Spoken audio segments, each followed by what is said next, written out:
Bayangkan langit Indo-Pasifik. Bukan dipenuhi F-35 Amerika. Bukan patroli rutin Sekutu Barat. Tapi oleh 1.000 pesawat stealth Cina. Bukan datang satu persatu. Bukan untuk pamer. Tapi hadir sebagai realitas baru kekuatan udara. Ini bukan teori konspirasi. Ini bukan propaganda YouTube. Ini analisis yang dimuat oleh media internasional. Dibaca oleh perencana militer. Dan diperhitungkan oleh Pentagon. Karena yang sedang kita bicarakan hari ini. Bukan soal satu pesawat tempur. Bukan soal siapa jet paling canggih. Ini tentang skala. Tentang kecepatan produksi. Tentang perubahan cara sebuah negara membangun kekuatan. Selama puluhan tahun, Amerika Serikat menguasai udara. Karena kualitas pilot, teknologi, dan pengalaman tempur. Cina datang dengan pendekatan berbeda. Bagaimana jika kualitas cukup? Dan jumlahnya mengubah permainan? Bagaimana jika dominasi udara tidak lagi ditentukan oleh siapa yang terbaik, tapi oleh siapa yang paling siap dalam jumlah besar? Di episode ini, kita akan membedah satu pertanyaan kunci. Apakah 1000J-20 cukup untuk mengakhiri dominasi udara Amerika di Indo-Pasifik? Dan kalau iya, apa artinya bagi dunia? Pembahasan ini bermula dari satu artikel yang mungkin terlihat sederhana, tapi dampaknya strategis. South China Morning Post membahas sebuah skenario yang selama ini hanya beredar di kalangan analis militer. Skenarionya jelas. China berpotensi memiliki hingga 1.000 unit pesawat tempur stealth J-20 dalam dekade ini. Bukan dalam waktu 30 atau 40 tahun. Bukan untuk generasi berikutnya. Tapi untuk konstelasi kekuatan hari ini. Dan wilayah yang menjadi fokusnya. Bukan Eropa. Bukan Timur Tengah. Tapi Indo-Pasifik. Wilayah paling strategis di dunia saat ini. Tempat jalur dagang, pangkalan militer, dan kepentingan kekuatan besar saling bertabrakan. Selama puluhan tahun, Amerika Serikat menguasai udara.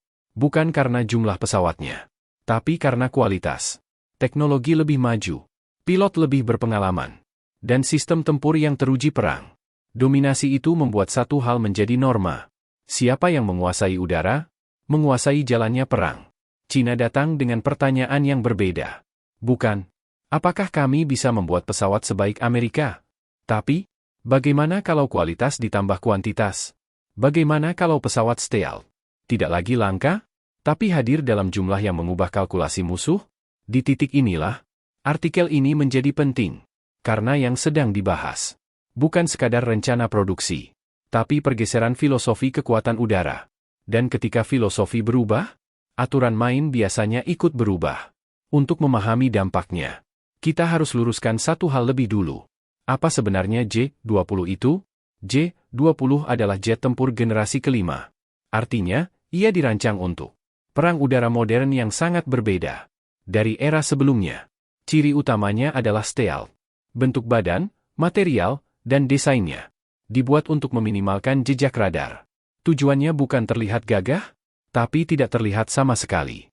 Lalu ada radar AESA, radar aktif yang bisa melacak banyak target sekaligus, berpindah frekuensi cepat, dan jauh lebih sulit dijamming. Ini membuat J-20 bukan hanya melihat lebih dulu, tapi juga bertahan dalam lingkungan perang elektronik. Yang sering luput dibahas adalah peran J-20 sebagai long-range interceptor. J-20 tidak dirancang untuk dogfight klasik jarak dekat, seperti film-film perang udara. Ia dirancang untuk mendeteksi dari jauh, menyerang dari luar jangkauan, lalu menghilang kembali. Dan yang paling penting, J-20 tidak berdiri sendiri. Ia adalah bagian dari sistem jaringan PLA, terhubung dengan radar darat, satelit, pesawat peringatan dini, drone, dan sistem komando terpusat. Di sini kita sampai pada kalimat kunci yang sering disalahpahami. J-20 bukan F-22 versi Cina. Dan satu kalimat yang lebih penting lagi. J-20 adalah alat perang sistemik. Bukan duel satu lawan satu. Cina tidak merancang J-20 untuk menang dalam adu kemampuan individu. Cina merancangnya untuk menang dalam skenario perang besar, di mana data, jaringan, dan jumlah lebih menentukan daripada manuver heroik. Dan ketika pesawat seperti ini tidak lagi hadir dalam puluhan, tapi dalam ratusan bahkan ribuan, maka yang berubah bukan hanya keseimbangan udara. Yang berubah adalah cara perang direncanakan sejak awal. Sering disalahpahami. Banyak orang membayangkannya sebagai 1000 jet yang terbang bersamaan di langit. Itu keliru. Dalam doktrin militer, angka besar bukan soal pamer. Angka besar adalah soal daya tahan perang. Dengan 1000 pesawat tempur, Cina mendapatkan 3 keuntungan strategis yang sangat sulit ditandingi. Yang pertama, rotasi tempur. Pesawat tidak bisa terbang terus-menerus. Pilot butuh istirahat. Mesin butuh perawatan. Dengan armada kecil, setiap kehilangan terasa mahal. Setiap jam terbang adalah tekanan. Dengan armada besar, Cina bisa memutar pesawat tanpa menguras kekuatan inti. Perang udara tidak lagi soal satu hari krusial, tapi soal siapa yang bisa bertahan lebih lama. Yang kedua, cadangan. Dalam konflik besar, pesawat pasti jatuh. Bukan karena jelek, tapi karena perang selalu brutal. Dengan jumlah terbatas, setiap kerugian mengubah perhitungan politik. Dengan 1000 pesawat, Cina bisa menyerap kerugian tanpa kehilangan momentum strategis. Dan ini membawa kita ke poin ketiga. Kehadiran permanen di banyak front. Indo-Pasifik itu luas. Jepang, Taiwan, Laut Cina Selatan, Guam, Filipina, Selat Malaka. Dengan armada besar, Cina tidak perlu memilih satu titik. Mereka bisa menekan di satu wilayah, mengalihkan perhatian di wilayah lain, dan tetap menyimpan kekuatan utama.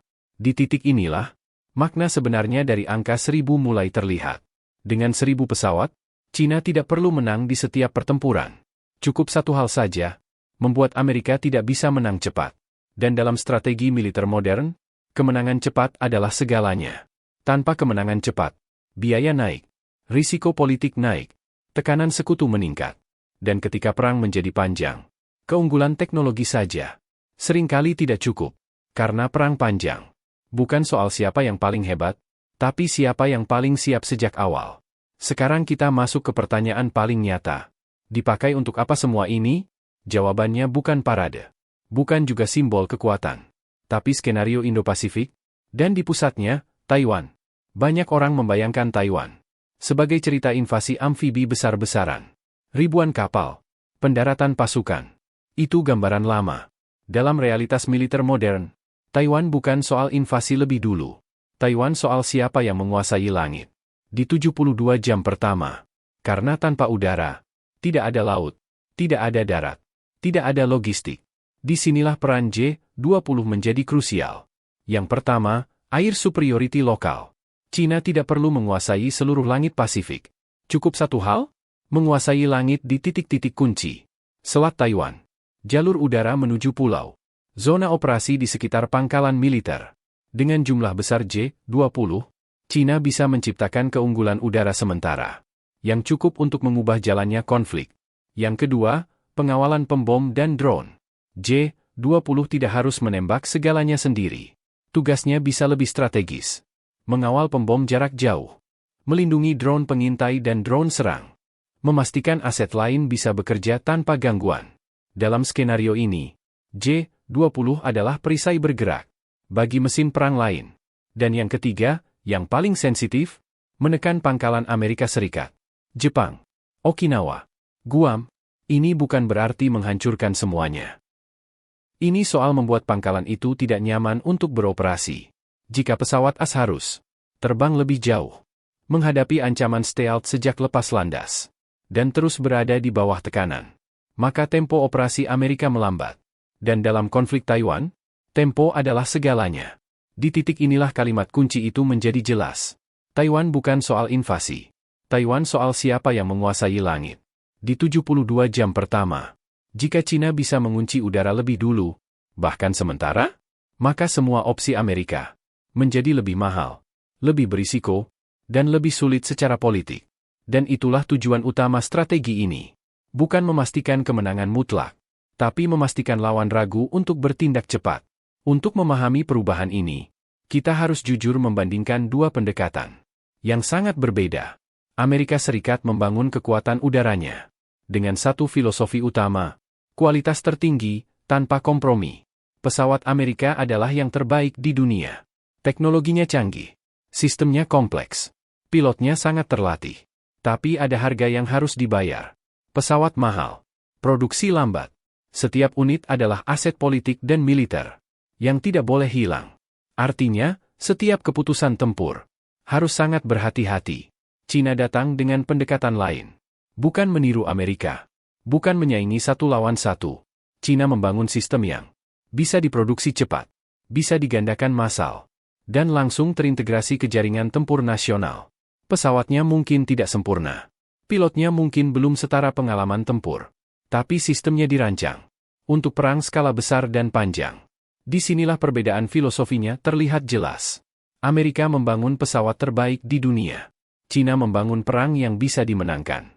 Amerika mengandalkan keunggulan individu, pesawat, pilot, misi presisi. Cina mengandalkan arsitektur perang, jumlah, jaringan, dan tempo. Dan ketika perang modern, bukan lagi duel satu lawan satu, tapi adu daya tahan, logistik, dan kecepatan produksi. Pendekatan Cina menjadi sangat relevan. Bukan berarti Amerika kalah.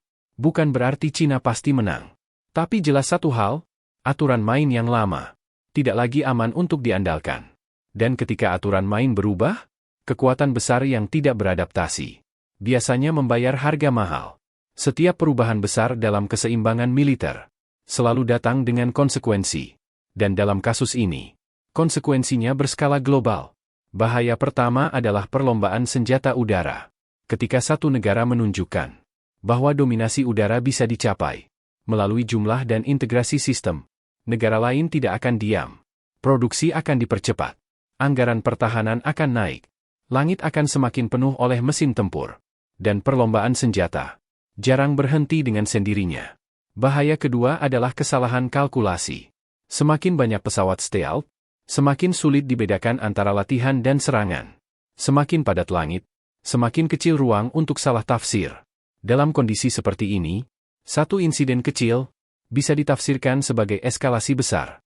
Dan sejarah mengajarkan satu hal, perang besar sering dimulai bukan karena niat, tapi karena salah membaca situasi. Bahaya ketiga, yang paling halus tapi berbahaya, adalah perubahan psikologis terhadap perang. Ketika langit tidak lagi dikuasai satu pihak, ketika keunggulan tidak lagi mutlak, perang terasa lebih mungkin, lebih dekat, lebih masuk akal secara strategi. Tekanan untuk menahan diri melemah. Ambang konflik menurun. Dan disinilah kalimat kunci itu relevan. Kalau langit tak lagi dikuasai satu pihak, dunia jadi lebih tidak stabil, bukan lebih aman.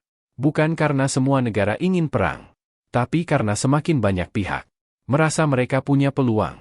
Dan dalam dunia geopolitik, perasaan punya peluang seringkali lebih berbahaya daripada niat buruk itu sendiri. Dulu, dominasi udara ditentukan oleh pilot terbaik, oleh insting, oleh jam terbang, oleh keberanian manusia di kokpit. Hari ini, dominasi udara ditentukan oleh pabrik dan algoritma, oleh siapa yang bisa memproduksi lebih cepat, oleh siapa yang bisa mengintegrasikan sistem lebih rapi, oleh siapa yang bisa mengubah data menjadi keputusan dalam hitungan detik. Dan mungkin besok, perang tidak lagi dimenangkan oleh siapa yang paling berani, tapi oleh siapa yang paling siap secara sistem. Siapa yang sejak awal sudah membangun arsitektur perang, bahkan sebelum konflik dimulai. Itulah mengapa pembahasan seperti ini penting. Bukan untuk menakut-nakuti, tapi untuk memahami arah dunia. Karena di geopolitik modern, bahaya sering datang, bukan dengan ledakan pertama, tapi dengan perubahan yang perlahan dan terasa rasional. Kalau kamu merasa langit dunia sedang berubah tanpa kita sadari, like, subscribe, dan share Jenggot Lurus. Karena di geopolitik modern, yang berbahaya bukan hanya senjatanya, tapi arah sejarahnya.